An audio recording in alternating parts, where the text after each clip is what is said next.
The Art of War by Sun Tzu, translated by Lionel Giles. Part 1. Laying Plans. Sun Tzu said, "The art of war is of vital importance to the state. It is a matter of life and death, a road either to safety or to ruin. Hence it is a subject of inquiry which can on no account be neglected. The art of war, then, is governed by 5 constant factors, to be taken into account in one's deliberations when seeking to determine the conditions obtaining in the field. These are 1. The moral law, 2. Heaven, 3. Earth, 4. The commander, 5. Method and discipline. The moral law causes the people to be in complete accord with their ruler, so that they will follow him regardless of their lives, undismayed by any danger. Heaven signifies night and day, cold and heat, times and seasons. Earth comprises distances, great and small, danger and security, open ground and narrow passes, the chances of life and death. The commander stands for the virtues of wisdom, sincerity, benevolence, courage, and strictness. By method and discipline are to be understood the marshalling of the army in its proper subdivisions, the graduations of rank among the officers, the maintenance of roads by which supplies may reach the army, and the control of military expenditure.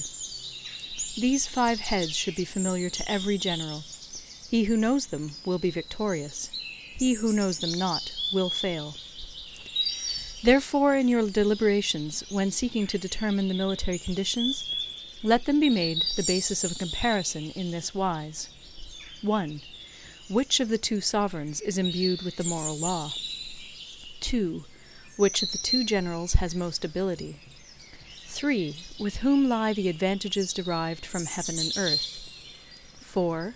On which side is discipline most rigorously enforced? 5. Which army is stronger? 6. On which side are officers and men more highly trained? 7. In which army is there the greater constancy both in reward and punishment? By means of these 7 considerations I can forecast victory or defeat. The general that hearkens to my counsel and acts upon it will conquer. Let such a one be retained in command. The general that hearkens not to my counsel nor acts upon it will suffer defeat. Let such a one be dismissed. While heeding the profit of my counsel, avail yourself also of any helpful circumstances over and beyond the ordinary rules. According as circumstances are favorable, one should modify one's plans.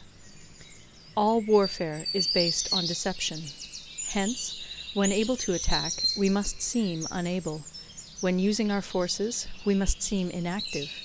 When we are near, we must make the enemy believe we are far away. When far away, we must make him believe we are near. Hold out baits to entice the enemy, feign disorder, and crush him. If he is secure at all points, be prepared for him. If he is in superior strength, evade him. If your opponent is of choleric temper, seek to irritate him. Pretend to be weak, that he may grow arrogant. If he is taking his ease, give him no rest. If his forces are united, separate them. Attack him where he is unprepared. Appear where you are not expected.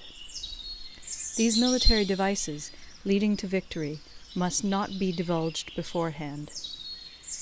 Now the general who wins a battle makes many calculations in his temple ere the battle is fought. The general who loses a battle makes but few calculations beforehand. Thus do many calculations lead to victory, and few calculations to defeat. How much more no calculation at all? It is by attention to this point that I can foresee who is likely to win or lose.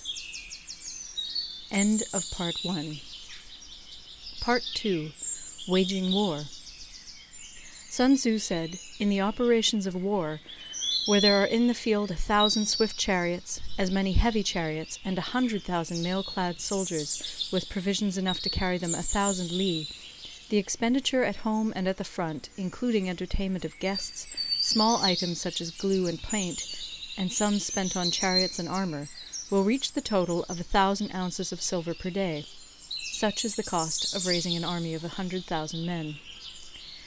When you engage in actual fighting, if victory is long in coming, then men's weapons will grow dull and their ardor will be damped. If you lay siege to a town, you will exhaust your strength. Again, if the campaign is protracted, the resources of the state will not be equal to the strain. Now, when your weapons are dulled, your ardor damped, your strength exhausted, and your treasure spent, other chieftains will spring up to take advantage of your extremity. Then no man, however wise, will be able to avert the consequences that must ensue.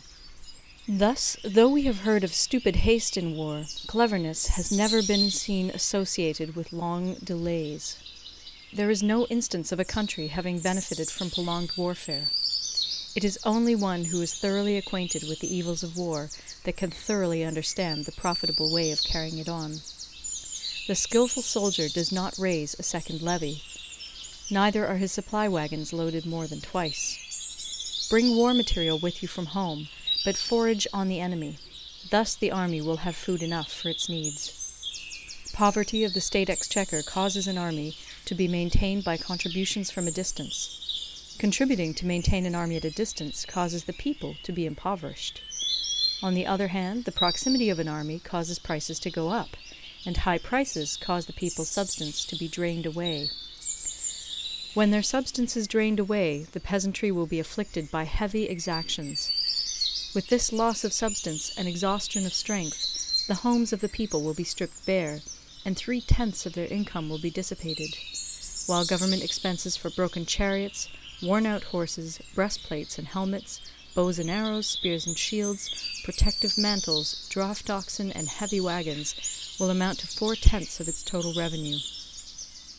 Hence, a wise general makes a point of foraging on the enemy. 1 cartload of the enemy's provisions is equivalent to 20 of one's own, and likewise a single picul of his provender is equivalent to 20 from one's own store. Now, in order to kill the enemy, our men must be roused to anger. That there may be advantage from defeating the enemy, they must have their rewards. Therefore, in chariot fighting, when 10 or more chariots have been taken, those should be rewarded who took the first. Our own flags should be substituted for those of the enemy, and their chariots mingled and used in conjunction with ours.